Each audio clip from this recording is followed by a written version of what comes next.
Happy Monday, you guys. Welcome back to another vlog. Cheers. If you're around here, my name is Hannah. If you're not new, welcome back. Like I said, it's Monday, so happy Monday. You guys aren't watching this on Monday, so happy belated Monday, I guess. Let's start with like a little weekend recap. I had a fun weekend. I didn't do anything too crazy, but it was fun nonetheless. On Saturday, I did like my belated birthday brunch thing. We went to brunch at a place called Nyoko in the East Village. Honestly, wouldn't really recommend it, just to be completely honest. The service was kind of sucky and the food was kind of not good for brunch, in my opinion. I've been for dinner and had a completely different experience. I wonder if maybe they're just not like the best place for brunch. Experience was like slightly disappointing, so I wouldn't necessarily recommend for brunch, but I still had a good time with my friends and had a fun little belated birthday celebration. And then yesterday, it was literally stunning in New York. The weather was so nice. I think it was like 65 degrees, super sunny. So woke up semi early, I would say. Went to get a Starbucks, and we actually ended up walking all the way to the East River Park. I'm going to look up the name of it. Yeah, East River Park. It's on the East River, obviously, duh, but I've actually never been over there because it's kind of like a pain in the butt to get to that park because there's like a highway that separates it, and there's only, I think, 2 spots where you can actually get over to the park to go, like you have to go over the highway to get to the park. But my boyfriend and I decided to wake up, get some coffee, and just like have a nice little morning walk. So we did that yesterday morning. Then we came back here, ate lunch, hung out for a little bit, went over to Williamsburg and literally walked around Williamsburg for like 3 to 4 hours.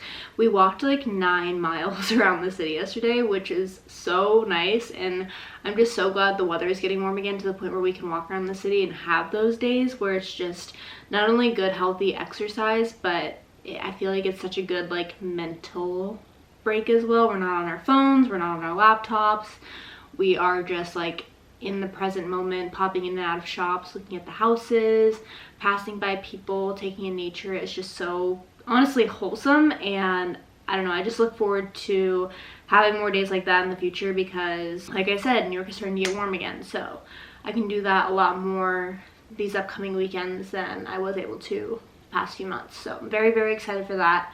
But yeah, that was pretty much my whole weekend. Then last night I came back here after Williamsburg. I made dinner, read a little bit, and then went to bed. Now it's Monday. I am working, obviously, hanging out. I have a little bit of schoolwork to do. I'm headed home this week, home meaning Virginia. I'm headed there Wednesday night until Sunday afternoon, I think. I have a few appointments, including a hair appointment, which I'm very excited about. These roots are so grown out, and I'm so excited to be blonde again. Well, I'm already blonde, but like blonder, you know what I mean? So I have a hair appointment. I'm excited to just like see my family, and I was hoping that the weather in Virginia would be a lot warmer when I'm there this weekend, but I think it's supposed to be like the same weather as New York, like 68, high 60s, mid 60s. I was hoping it'd be like high 70s so I could lay by the pool, but unfortunately the odds are not in my favor there. So I think that it's gonna be like at least nice weather, but not pool weather, which I am kind of sad about, but it is what it is. Fortunately, can't control the weather, but if I could, we would have sunny, warm days all year round. If I could control the weather, that's what it would be. I just wanted to start off this vlog by saying welcome back. If you're new around here, you should subscribe down below. I make a lot of New York City content. I'm originally from Virginia, which is why I'm heading back there this weekend. You guys should stick around and subscribe down below, join the fam, and welcome back, guys. Alright, we're already on to our second cup of coffee today, and I just made a little yogurt bowl with the usual Siggies, peanut butter clusters, and banana. Holy moly. I like how I have to stand like this far back for like my whole body to fit in the camera lens just because of where I've decided to put this camera. But it is so much later than the last time I picked up the camera. I'm having a little Olipop. Do I need the caffeine that's in this right now? Absolutely not. 100% no, but I just wanted it for the taste because literally my favorite drink ever when I'm craving soda, I always reach for an Olipop. I've been on meetings pretty much all day, just like back to back. I'm doing a bunch of different work stuff, so it's literally 3:30 now, and I'm just now able to like kind of quote unquote breathe. I think I'm actually gonna run down to the laundromat and throw a load in and then come back up here and continue working. I have so much laundry to do before I go home to Virginia on Wednesday. This huge basket full of laundry, and then This is also full laundry. I would bring my clothes home to Virginia to do laundry, but I just don't know like what to bring or what's even in here. Plus I need to do all my towels because pretty much all of my towels are dirty. So that's the main reason why I need to go to the laundromat. Not that you guys really care, but I just figured I'd give you the explanation anyways. So yeah, I need to go run to the laundromat, do this. I could do like 2 other loads as well, but I booked a Pilates class at 5:30 today, so I don't want to be like rushing to Pilates. So I think I'm just going to do 1 load, and if anything I'll do another one tomorrow and we'll kind of go from there. But just wanted to give you guys a little bit of an update because I've been MIA. I started this vlog and didn't expect today to be so crazy, and it's been not crazy but just busy, like back to back, to the point where I couldn't pick up the camera. So that's the update for now. I'm gonna go do this, sip on this, and I will catch up with you guys in a bit.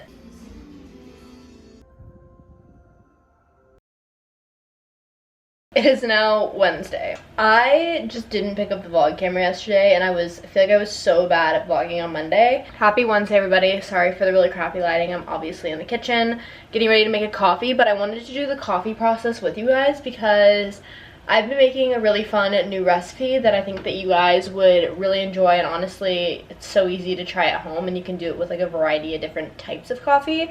Like, you don't just need an espresso. I was watching Hannah Mowdy's vlog the other day, and she made an at-home brown sugar shaken espresso. I wanted to try it as well, so I tried it for the first time a week ago, I think, and I've been addicted ever since. I've tried it 2 different ways. I've tried it 1 over iced coffee and 2 with like the actual espresso, so like a latte. There was a really weird noise coming from my bedroom, and I thought like my air conditioning unit was falling out of my window or something. The 2, I guess you need like 4 main ingredients because you need espresso, brown sugar, cinnamon, and oat milk. But the first ingredient that you need is brown sugar. Next is cinnamon. So you take whatever cup that you're gonna use to make your coffee in. And I've been doing the mason jars because I have lids to these mason jars, so it's easier to shake up. So you take the mason jar, you take the brown sugar, take a spoon obviously, and you do like a decent sized spoonful, I would say like this much maybe, and put it at the bottom of the mason jar, and then you do like half of a spoonful. So you don't want too much brown sugar, or else this would be like the most unhealthy coffee recipe ever. But I love brown sugar personally, so I could do like 3 spoonfuls of this and it would still be good in my opinion. Yeah, I do about this much brown sugar in the bottom, just enough to like literally coat the bottom, nothing more. And then you take the cinnamon. This is organic ground cinnamon from Trader Joe's. It's just like a normal cinnamon bottle. You can find it at pretty much any grocery store, I'm pretty sure. And I literally just do like 2 or 3 dashes.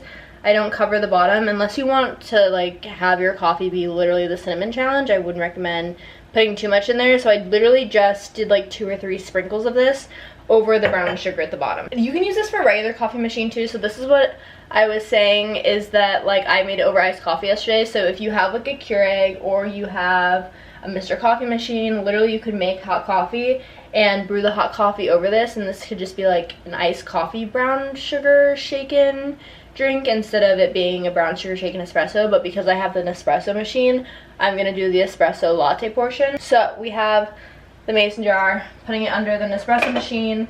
I'm gonna use a double espresso pod. I'm using the Hawaii Kona pods. I've been loving these lately. Very big fan of them. They're like the specialty pods that Nespresso has. I talked about them in a previous vlog. Put that in the Nespresso machine. Oh, I need to fill this up with water first. Brew it.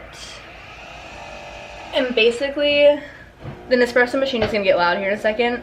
So now we have our espresso mixture. So the point of putting the brown sugar and the cinnamon at the bottom before you even brew the coffee is because when the espresso or hot coffee or whatever you're using is being brewed, it actually melts the brown sugar at the bottom, so it ends up melting it for you and becoming part of the flavor of the espresso, which honestly is such a good idea. And as I've been doing this last few weeks, I've literally thought of so many recipes that you could possibly do with espresso and brown sugar. I definitely want to experiment some more, but basically the point for putting the sugar at the bottom is so that the espresso melts the sugar as it's going into the cup. I'm sure you could put the brown sugar in after. I just don't know if it would melt as well.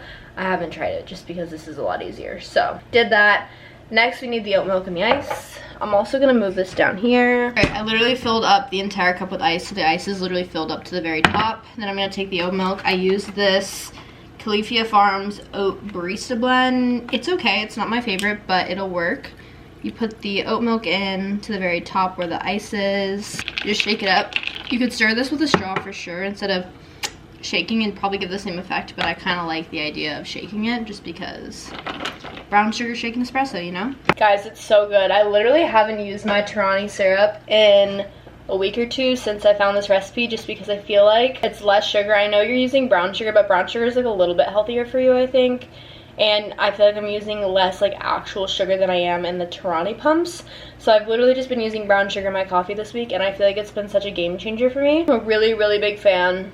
And it's such a good way to save money if you like the brown sugar shaken espressos at Starbucks. They're very easy to make at home. I am gonna have the mason jar and this cap linked below because I think that these are like the perfect combo for the brown sugar shaken espressos. And I also love these caps just like whenever I'm drinking regular coffee out of these mason jars because I tend to spill things. While I'm drinking my coffee and I have a slower morning at work, I'm finishing up packing.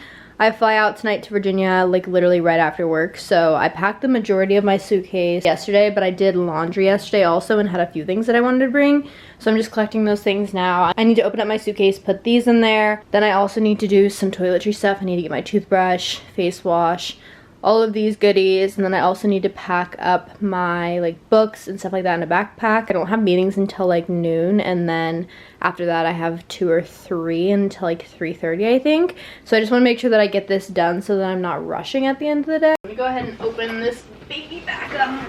This suitcase is so big. I'm only going for 4 days until Sunday, so I really think, yeah, like 3.5, 4 days until Sunday.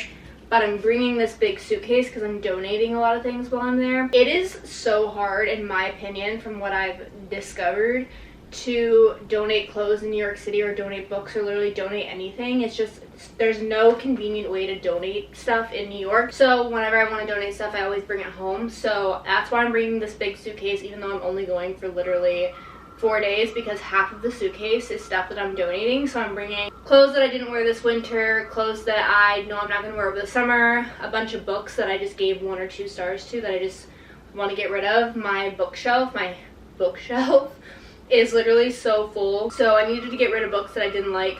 Also, sorry if you can hear that noise in the background. I have absolutely no clue what it is, but it goes off 100 times a day and it's so annoying. It's like some sort of alarm police security system. I think it's for the school, but it drives me nuts. Okay, it's done now.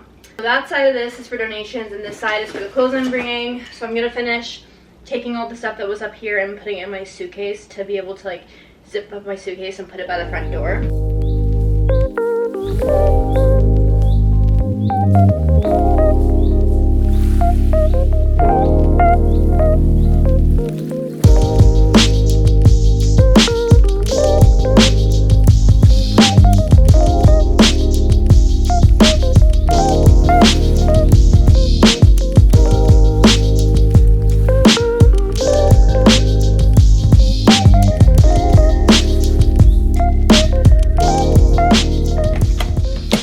All done. Now I'm just gonna pray that it is under 50 pounds because this thing is really heavy. A little bit later, I just got off of a bunch of meetings for the day, but I'm pretty much done. It's 3:30, so now until 4:55 I kind of need to get my stuff together. I'm gonna leave my laptops and everything out until it's time to go to the airport because I need them to actually work and do stuff, but everything else I'm gonna put in my backpack soon. While I have these out, I figured I'd do like a little mini book haul for you guys. A recent book that I just finished is Regretting You by Colleen Hoover, and guys, I hate to say it, but this may be the first Colleen Hoover book that I actually think is kind of overhyped. It's actually the only Colleen Hoover book that I've ever given 4 stars to instead of 5.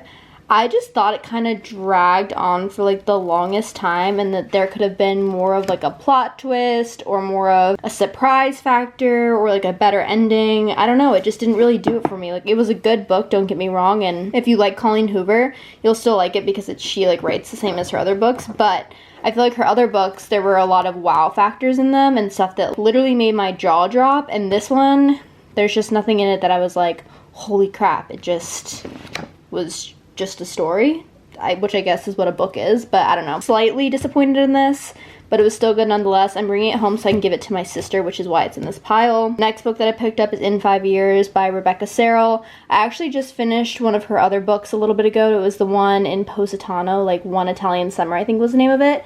And I gave 3 stars to that book. I'm unsure if this book is going to be any better, but it's New York themed. It's about a girl that is living her life and then goes to sleep and wakes up 5 years in the future and has a completely different life than the one she's currently living, like her actual life. And I've only gotten 50 pages into it, so I don't really have much of a judgment yet or like a good grasp on what the book is going to be like, but it's a short read. I think it's only like 250 pages, so I'm intrigued by it. I honestly, just based on the 50 pages that I've read so far, I don't know if I'm a huge fan of Rebecca Cerro and her writing. It's just, I don't know. I'm not going to judge a book in its early stages because I still have a lot to go before I can actually give a proper judgment, but it is kind of giving me the same vibes as One Italian Summer, just the writing style, I guess. And then the last book that I picked up is The Best of Friends by Lucinda Berry. I read one of her books a few months ago and it left my jaw on the actual floor. It was an insane mystery thriller, psychological thriller book, and ever since I read that one, I've been wanting to read more of her books, so I picked this one up off of Amazon. It is about best friend Lindsay, Kendra, and Danny endure every parent's nightmare when a tragic accident befalls their teenage boys, leaving one dead, another in a coma, and third too traumatized to speak. Reeling from the worst night of their lives, the 3 mothers plunge into a desperate investigation of bizarre incident. How could something so horrible happen in their wealthy Southern California suburb? So it's another mystery thriller book that I'm really excited to read once I'm done with this one. And that is it for my little book haul. Like I said, I've just been working pretty much all day. I had this on because I had to be on camera, but now I can be off camera. So I'm throwing this in the dirty hamper. I've been in meetings all day, so I haven't had the opportunity to really do much. I had like lunch, I had chicken nuggets, but now I need to pack up all the rest of my stuff that I want to bring with me. I was gonna do a backpack, but I'm kind of thinking that I want to try like a little duffel bag instead to see if that's more convenient to carry my stuff. Although I don't know if this is gonna hurt my shoulder walking through the airport. I just feel like my backpack gets so messy so fast, so I think I might try this time. Since it's just a short trip, it doesn't really matter. I use this bag when I go to spend the night at my boyfriend's apartment, so it has lots of things in it, which I need to take out. So yeah, I think I'm gonna put like everything that I want to bring in here and then just pack up my laptop at the end of the day with all the cords and stuff like that.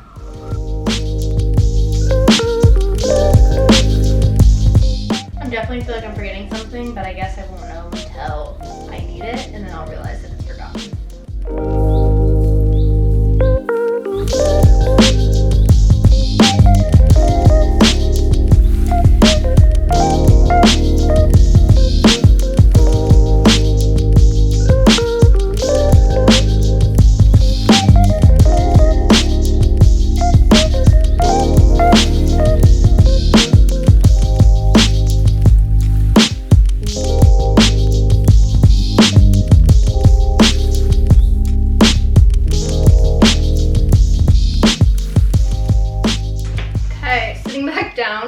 I just had a chaotic 20 minutes, so I want to chill out. Told you, it's literally all day. I don't know what it is. It's the most annoying alarm I've ever heard. But I just cleaned up my apartment a little bit. I put the clothes away that were on my bed. I took the garbage out. I loaded the dishwasher, started the dishwasher. I think the key to success when going on a trip, whether it's a week, a weekend, a few days, whatever it may be, is leaving your apartment clean, like in pristine condition, so that when you come back, it's like a warm, welcoming apartment to come back to. Okay, this alarm, what the hell is it? Guys, there's so many sirens. This is what it's like to live in New York. There's never a quiet moment. Anyways, you guys get the point. I'm done trying to speak because the second I speak, I know another siren's gonna go off. So you guys get the point. Just wanted to clean up my apartment before I left because I like coming back to a clean space. It makes me feel less gross and like overwhelmed, and it's just such a nice feeling to have. This is the airport fit. I just want to be super comfy cozy. I'm also only going home, so it's not like I'm showing up to like LAX and I'm gonna hop off and like go do stuff, you know what I mean? Literally it's just Virginia, so I'm wearing the blue sweatpants that I've been wearing all day. I threw on the blue sweater over my shoulders that matches with the sweatpants because we love a matching set. My go-to Lululemon Belt Bag, absolutely obsessed with this. I talked about this in a few vlogs back, but I'll have the link down below. I've been wearing this every single day. It is perfect for pretty much like every athleisure or leisure outfit, I guess you would say, and I love that it's hands-free, so I'm gonna put my camera in here when I go to the airport. I'll also be able to throw in my wallet, headphones, and phone in here. Then I'm gonna throw on some Nike shoes and we're gonna go. I'm just waiting for the Uber to confirm and come pick me up. I have like 20 more minutes, so I need to start packing up my laptop. So I'm covering up my work laptop here.